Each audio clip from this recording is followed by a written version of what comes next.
Bah Christophe, c'est sympa de vous voir ici pour cette conférence de presse et remise des prix FFM. Les remises de prix, ça s'enchaîne. Il y a eu la FIM et puis maintenant il y a la FFM. C'est important aussi d'être là aussi pour la Fédération française.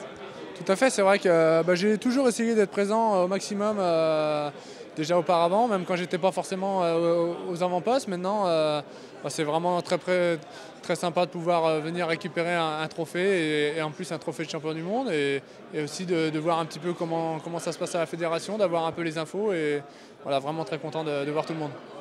Cet enduro, hein, cette discipline, c'est vrai que les Français se comportent toujours aussi bien. Vous avez été champion du monde l'année dernière dans une autre catégorie, E2. Cette année, il y avait l'ambition de faire quelque chose dans une autre catégorie, pas forcément facile compte tenu de votre gabarit et votre expérience, et ça s'est formidablement bien passé.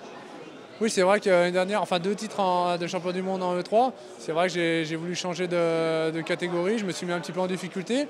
C'est pas vraiment par rapport à mon gabarit, mais surtout par rapport un petit peu à l'âge et mon pilotage.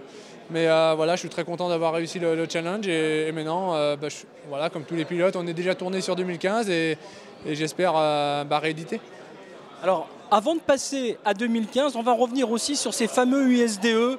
Là aussi, cette véritable Coupe des Nations de l'enduro, c'était loin, c'était pas simple, ça s'est déroulé en Argentine. Bilan, et comment ça s'est passé sur ce terrain qui est par moment, quand on voyait les images, on avait l'impression que c'était du rallye raid.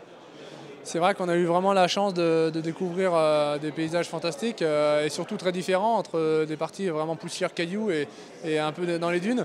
Moi, ça fait plusieurs années que je gagne les ISDE avec l'équipe et je suis vraiment content et je suis toujours partant d'y aller et c'est encore un objectif l'année prochaine d'être sélectionné.